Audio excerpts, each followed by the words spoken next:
Hey guys, welcome back. So in this video, I'm going to be discussing everything you need to know about your protein intake when it comes to maximizing muscle gains. This is a summary of a paper that I reviewed for the Flex Success Research Review, and it's titled Nutritional Interventions to Augment Resistance Training Induced Skeletal Muscle Hypertrophy.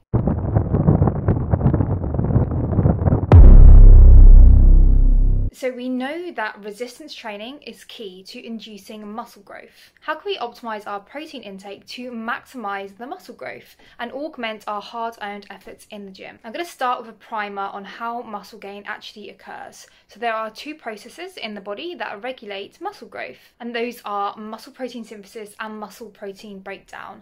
Now, both of these processes are happening at the same time and they're ongoing. You can't have one without the other. But what we can do is focus on maximizing muscle protein synthesis and reducing muscle protein breakdown so that we're remaining in a positive net protein balance. Now, the reason that we're focusing mostly on muscle protein synthesis is because it's around 4 to 5 times more sensitive to protein feeding than muscle protein breakdown, which makes it our primary focus in terms of maximizing muscle gain. So like I said, resistance training is essential in order to stimulate muscle growth. And there are a number of key variables that will influence this. That includes effort, time under tension, volume, frequency, and your training age. But when it comes to your nutrition, there are also things that you can be doing. In terms of our protein feeding, we're looking at the dosage, the timing, the distribution of that throughout the day, the quality of your protein, and the delivery of it. So in order to maximize muscle growth, you want an appropriate stimulus, which is your resistance training, and the consumption of adequate protein. And this will lead to the augmentation of muscle protein synthesis, which will lead to hypertrophy over time. The magnitude of the hypertrophy achieved will come down to the individual factors, which I mentioned. So now let's look at those in turn. First thing to do is to get the correct amount of protein in over the course of a day. Now, an easy number that you can use as a ballpark is around 2 grams per kilogram of body weight. The literature gives us a range to work from, and we're looking at around 1.6 to 2.2, but 2 grams is just a nice easy round number to work with. Although if you're someone who is, for example, elderly or in a severe deficit, you may want to be towards the upper end of the protein amount. Whereas if you're someone who is in a calorie surplus and you just need to get the food in and maybe you don't have too much of an appetite, then you can go down to the lower end of the scale because there's not so much of a concern for you because your energy availability is higher. It's not true that more protein leads to more gains. Once you've kind of hit the maximum, there's not really many benefits to be gained unless, as I say, you're someone who's in a severe deficit and wants to do everything to kind of minimize muscle loss. So a good starting point is simply around 2 grams per kilogram of body weight, and you don't have to be super specific with this. As long as you're in that range, then you're doing pretty well. Some people can easily get a bit anal about their protein intake, especially those who are more health conscious and who are focused on physique change. But you've also got to remember that although we're focusing on protein intake, when it comes to your nutrition, you want to, one, maximize muscle protein synthesis and prevent muscle protein breakdown as much as possible, but also you want to optimize training. So if you're wasting calories on protein that's taking you above that kind of 2 grams per kilogram or 2.2 in those circumstances, then you may be missing out on carbohydrates that you could be consuming that will lead to better training sessions. If you're having better training sessions, you're probably going to get more volume in, you're probably going to work a little bit harder, and this will also lead to more muscle growth over time. So it is a little balance there. Now, with our protein feedings, the goal is to maximize muscle protein synthesis. Now, there is a threshold whereby once we've hit the top end, you can't really maximize it anymore. It's like putting your phone on charge. When it reaches 100%, you don't get any benefits from charging it for longer. That 100% threshold that I mentioned is referred to as the muscle full effect. So what you want to do is spread your protein intake evenly throughout the day, hit that threshold and wait for it to come back down, then you hit it again. And that's kind of the pattern that we're going for here. So it's not optimal to just eat all of your protein in one sitting because you reach that 100% and all the rest of it kind of goes to waste when it comes to muscle growth, and then you may miss out on other opportunities to stimulate muscle protein synthesis throughout the day. So what is that 100% limit?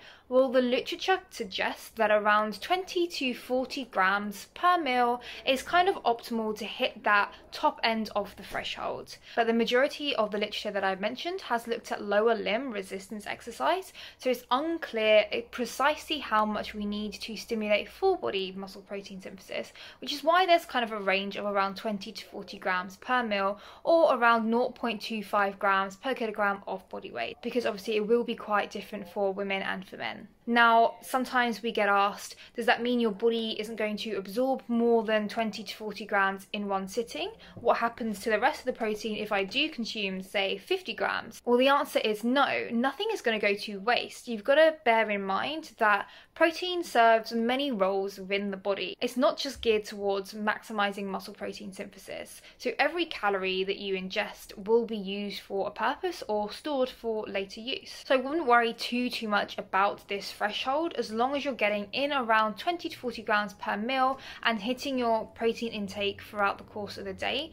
Then you're probably doing pretty good. You don't have to worry about the rest of it going to waste because it's going to be used for something, as long as you're ensuring that you're not consuming too much protein at the expense of carbohydrates like I mentioned earlier. Then you don't need to worry too much. So what about protein timing then? There has been a lot of fuss made in the past about a post-workout anabolic window. Is there any truth to this? Well, we know that resistance exercise results in long-lasting elevation of muscle protein synthesis for at least 48 hours and muscle protein breakdown for around 24 hours. So that anabolic window that I mentioned is around 24 hours, which is far longer than what was originally thought. Having said that, the post-exercise elevation in basal muscle protein synthesis levels primes the muscle to be responsive to a protein feeding, which makes it more advantageous to get some protein in soon after your workout. But when I say soon, we're talking about 1 to 2 hours post-exercise, so you don't need to be rushing home to consume some protein, but it's a good idea to get some in soon after a workout. Having said that, if you're someone who trains fasted because of lifestyle or just preference, then you may want to prioritize getting in some protein as soon as you can. This doesn't necessarily have to be a protein shake either. Protein comes in many forms, and if you're consuming a meal, for example, if you work out in the afternoon, you're going home to have some dinner, then that counts as a serving of protein as well, assuming that you're including a source of protein within your dinner. Protein distribution. How often should you be consuming protein? So there has been some literature looking at different dosages of protein. There was one study that compared 3 servings of 20 grams of whey that was received every 3 hours. This is referred to as the intermittent condition. They compared this against a bolus of whey, so that's 2 servings of 40 grams every 6 hours, compared to a final condition, which was the pulse condition, where they received 8 servings of 10 grams every 1.5 hours. So over the course of the day, all 3 groups received the same amount of protein, but just in different serving sizes and different frequencies throughout the day. The intermediate condition was found to be the one that optimized muscle protein synthesis the most. So we're looking at around 3 to 4 servings over the course of a day is more optimal than a higher frequency or a lower frequency of feeding. What about pre-sleep protein? Now, this is a kind of controversial topic. There's been a lot of literature coming out recently looking at a serving of protein prior to bed that seems to suggest some kind of benefit, but it's going to come down to personal preference and just how serious you are about muscle growth. And it's not going to harm anyone to have a serving of protein before bed, but also if you're someone who has calories to take into account, not everyone wants to prioritize an additional serving of protein before bed, and if you're having dinner close to bed as well, then it's kind of a little bit up in the air about what would be most optimal. And if there is a difference, it's going to be such a small difference that it's kind of up to you whether or not you would like to have a serving of protein prior to bed. If you're someone who is a physique competitor, then it may be worth it to get an extra edge.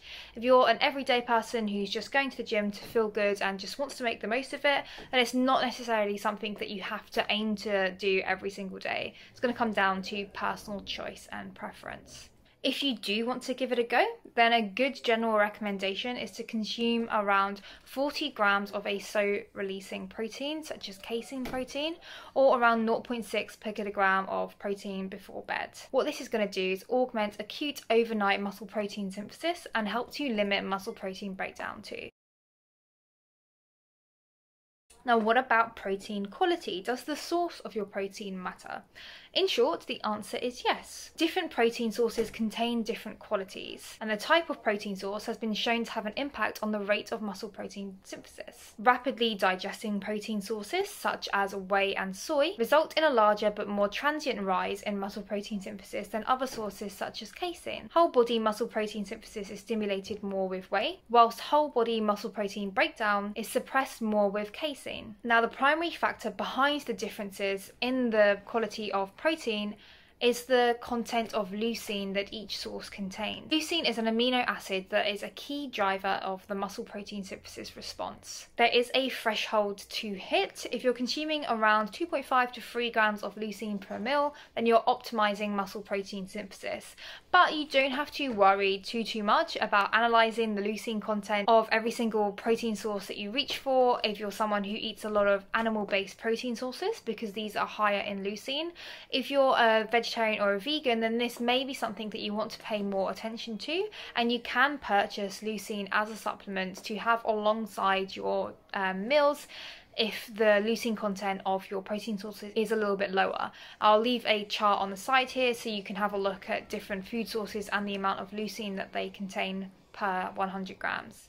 So in summary then, muscle growth is regulated by the balance between muscle protein synthesis and muscle protein breakdown. The goal is to maintain a positive net protein balance over time. Whilst resistance exercise is the primary driver of muscle growth, there are ways in which we can manipulate our protein intake in order to augment our hard-earned efforts in the gym. Since muscle protein synthesis is more responsive to changes in protein feeding than muscle protein breakdown, this makes it our primary focus. The post-resistance exercise muscle protein synthesis response reaches that muscle full effect at around 0.25 grams per kilogram of protein. It's optimal to have regular servings of protein throughout the day. We're looking at around 4 is going to be ideal, although if you're a larger male then you may need to consume more than this in order to hit your total daily protein target. You may want to consider a larger serving of protein before bed, but that's kind of up to you, because once you've hit the other factors, this is going to make a small difference. Protein quality is important, primarily due to the leucine content of your meal. It is optimal to ingest protein in that post-exercise period, but it's not as urgent as previously believed, unless you are training fasted, and in that case it is more urgent for you to consume protein soon after finishing your resistance exercise. And that's just a summary of the paper. If you're interested in seeing more,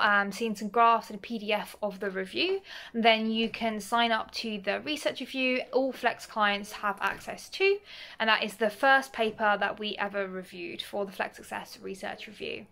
Thank you for watching. I hope you enjoyed the video. Do like and subscribe, and have a look down at the description box to see some of the other cool things that we've got going on, like the research review, the Life After Dieting book, or if you're interested in coaching and all the rest of it. Thanks guys, see you in the next one.